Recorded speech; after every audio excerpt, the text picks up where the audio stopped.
Students, today we will study Graham's law of diffusion.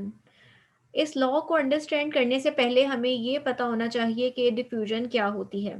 जो इससे आपका प्रीवियस टॉपिक है डिफ्यूजन और इफ्यूजन का, वो आपका स्मार्ट सिलेबस में इंक्लूड नहीं है, बट इस लॉ को अंडरस्टैंड करने के लिए आपको पता होना चाहिए कि डिफ्यूजन क्या होती है।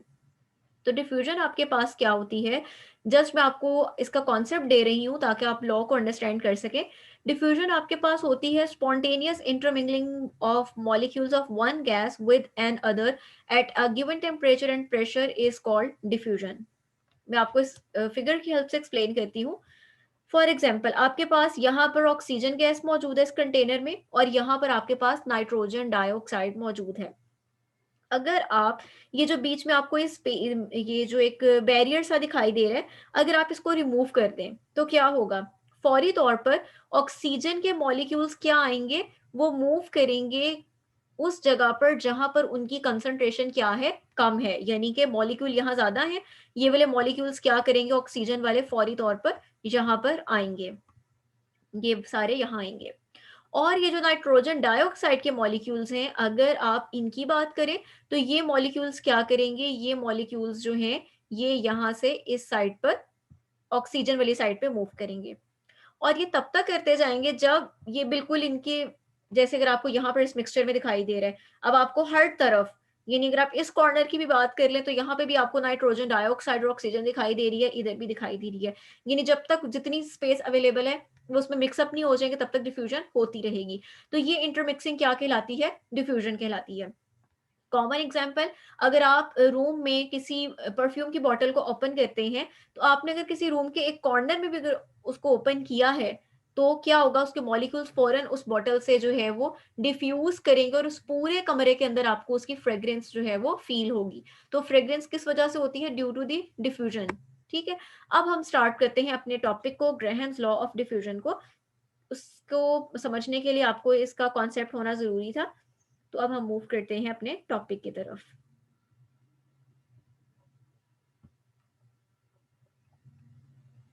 सबसे पहले तो हम देखते हैं ग्रेहम्स लॉ की डेफिनेशन। ग्रेहम्स लॉ की डेफिनेशन क्या है? अच्छा, यहाँ पर एक और चीज भी है, इफ्यूजन। हम उस टर्म को भी देख लेते हैं ताकि आपको अंडरस्टैंडिंग में हेल्प रहे। इसी के नीचे आपको दूसरी टर्म दी गई है, इफ्यूजन। इफ्यूजन में आपके पास क्या होता है, इसको आप इस एग्जाम्पल से समझ लीजिए। इफ्यूजन में आपके पास क्या है कि गैस के मॉलिक्यूल्स यहाँ मौजूद हैं, राइट। आपने क्या किया, आपने जस्ट एक छोटा सा होल प्रोवाइड कर दिया कि वहां से वो गैस के मॉलिक्यूल्स निकल सकें। वो होल इतना छोटा था कि वहां से वो सिर्फ एक लाइन की सूरत में एक एक करके निकल रहे हैं। सेकेंड चीज, वो जहां निकल रहे हैं वहां प्रेशर क्या है, बहुत ज्यादा कम है, वैक्यूम है। तो इस तरह का फिनोमिना आपके पास क्या कहलाता है? इफ्यूजन कहलाता है। कि जो गैस के मॉलिक्यूल्स हैं वो एक छोटी सी ओपनिंग के थ्रू किसी ऐसी जगह पे जा रहे हैं जहां प्रेशर क्या है, लो है। ठीक है, इसको भी मैं बता देती हूँ आपको। द इफ्यूजन ऑफ ये आपके पास आ जाती है, the effusion of a gas is its movement through an extremely small opening into a region of low pressure is known as effusion. ठीक है, ये आपके पास डेफिनेशन हो गई। अब हम इसको स्टार्ट करते हैं, अपने वापस लॉ की तरफ चलते हैं। According to the Graham's law of diffusion, इसकी स्टेटमेंट आपके पास क्या है कि आपके पास किसी भी गैस की जो डिफ्यूज या इफ्यूज करने का रेट है, जो उसकी रफ्तार है, वो इनवर्सली प्रोपोर्शनल होती है to the square root of its density at constant temperature and pressure. ठीक है, अब ये आपके पास इसकी स्टेटमेंट है, इसको आप अंडरलाइन कर लीजिए कि ग्रेहम्स लॉ ऑफ डिफ्यूजन क्या है।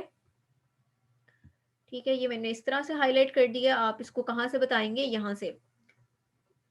ठीक है, यहाँ से दी रेट ऑफ डिफ्यूजन और इफ्यूजन आप यहाँ से बताएंगे। अब हमारे पास अगर ये जो आपको दी गई है स्टेटमेंट, अगर आप इसको लिखें तो इसका मतलब क्या है? Rate of diffusion inversely proportional किसके है? 1 over square root of the density of the given gas. कब? जब आपने उसका टेम्परेचर और प्रेशर क्या रखा है? कांस्टेंट रखा है। अगर आप इसकी प्रोपोर्शनैलिटी को हटाएं तो यहाँ पर क्या आ जाएगा? इक्वल, और साथ में आपका कांस्टेंट आ जाएगा विच इज के। अगर आप इस के की वैल्यू फाइंड करना चाहें तो आप गैस की डेंसिटी के स्क्वायर रूट से रेट ऑफ डिफ्यूजन को क्या कर देंगे? मल्टीप्लाई। और आप इसको इस तरह से भी लिख सकते हैं कि rate into square root D is equals to K. तो आपके पास यहाँ पर जो कांस्टेंट k है is same for all gases when they are all studied at same temperature and pressure। आपने कहा था यहाँ पर स्टेटमेंट में आपको दिया गया है कि टेम्परेचर और प्रेशर क्या है, कांस्टेंट है। तो अगर आपके ये दो पैरामीटर्स कांस्टेंट है तो आपके k की वैल्यू भी क्या आएगी, कांस्टेंट आएगी। फॉर एग्जाम्पल हमारे पास दो गैसेस मौजूद हैं, एक गैस हमारी है गैस वन, दूसरी हमारी गैस है गैस टू।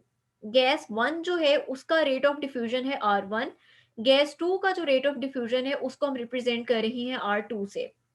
डेंसिटीज की अगर आप बात करें तो गैस वन की डेंसिटी D1 है और गैस टू की डेंसिटी क्या है, D2 है। तो आपने अभी ऊपर जो लॉ पढ़ा है उसके मुताबिक R1 into square root D1 is equals to K, यानी कि जो आपकी गैस वन है उसकी जो रेट है डिफ्यूज करने का मल्टीप्लाइड उसकी स्क्वायर रूट डेंसिटी किसके बराबर है, के। और अगर आपके पास कोई दूसरी गैस है तो उसका भी जो रेट ऑफ डिफ्यूजन है multiplied with square root of density of gas to किसके बराबर होगा, के। लेकिन कब, जब आप इन दोनों को स्टडी कर रहे हैं at same temperature and pressure.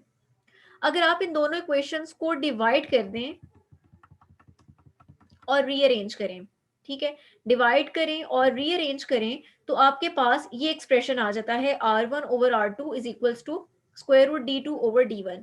ये मैं आपके सामने यहाँ पर सॉल्व करती हूँ। ये मैंने आपके सामने लिखा है, आप चाहें तो दोनों इक्वेशंस को एज इट इज डिवाइड कर लीजिए, या चूंकि दोनों के k इक्वल है इसलिए दोनों एक्सप्रेशंस क्या होंगे, इक्वल होंगे।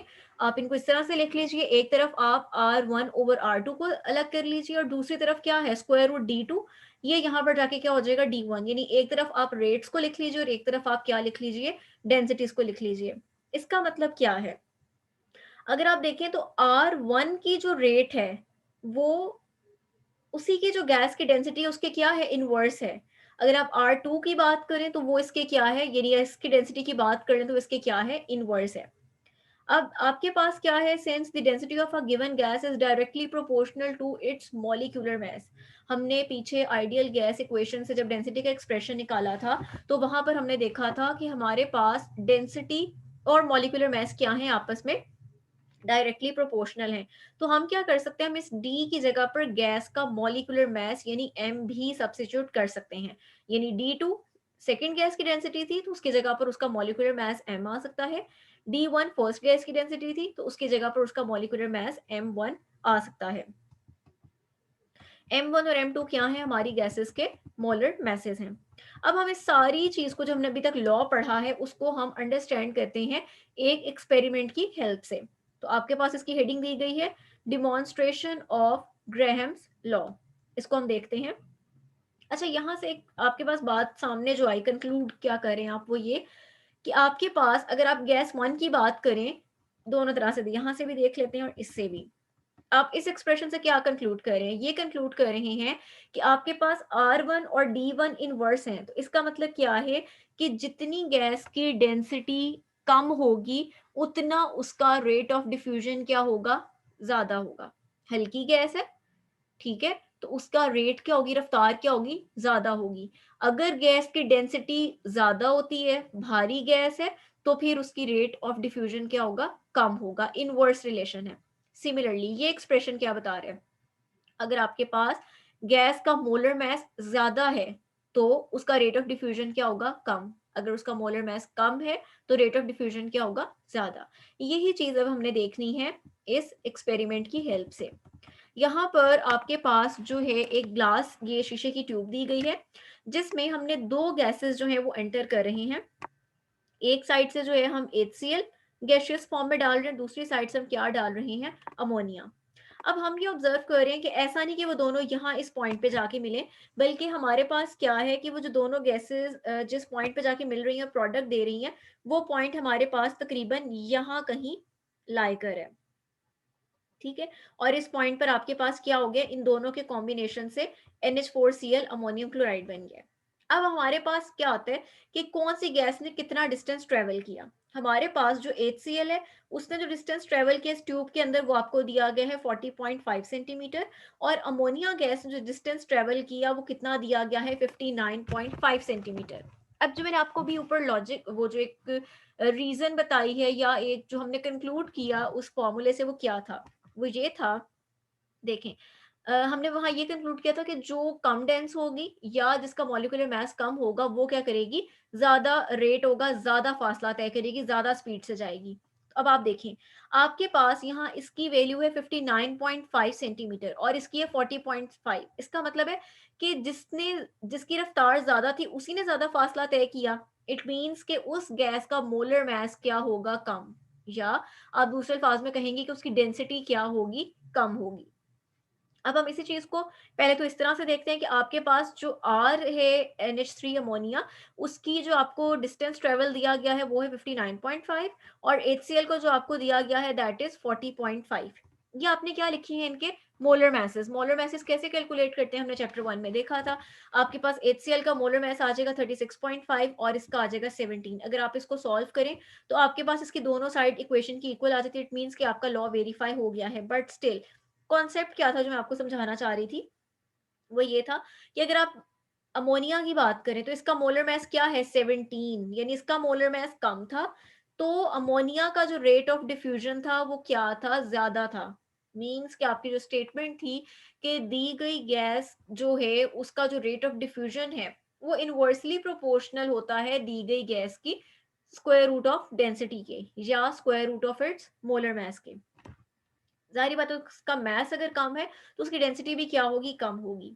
सिमिलरली अगर आप इसकी बात करें इसके कंपैरिजन में, तो इसके कंपैरिजन में आप देखो कि जो दूसरी गैस थी उसका रेट ऑफ डिफ्यूजन क्या है, कम है। क्यों? क्योंकि उसका मोलर मास क्या था, ज्यादा था।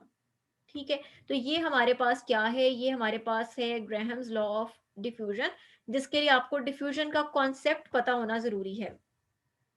अब हम आगे एग्जाम्पल 7 देखते हैं। एग्जाम्पल 7 में आपको गैस का वॉल्यूम दिया गया है और आपको बताया गया है कि वो if hide 250 centimeter cube of the sample of hydrogen if uses 4 times as rapidly as 250 cubic centimeter of an unknown gas, calculate the molar mass of the unknown gas। आपके पास जो मोलर मास हाइड्रोजन का है वो कितना होता है, 2। आपने क्या निकालना है, आपने अननोन गैस का मोलर मास क्या करना है, निकालना है। आपको ये बताया गया है कि जो हाइड्रोजन गैस है उसका रेट ऑफ इफ्यूजन क्या है, 4 टाइम्स है किसकी निस्बत, जो अननोन गैस है। तो अननोन गैस का हम क्या लेट कर लेंगे, 1, और हाइड्रोजन का हमारे पास क्या आ जाएगा, 4। अब आप क्या करेंगे, वैल्यूज को सब्सिट्यूट करेंगे। यहाँ पर आपके पास 4 आ जाएगा या आपके पास 1 आ जाएगा। इन वैल्यूज को सब्सिट्यूट करेंगे जिससे आपके पास क्या निकल आएगा, अननोन का मोलर मास निकल आएगा। 32 ग्राम पर मोल निकला है। इट मीन्स कि यहाँ पर आपके पास कौन सी गैस मौजूद है, यहाँ पर आपके पास ऑक्सीजन गैस मौजूद है। तो ये था हमारा आज का लेक्चर। Thank you.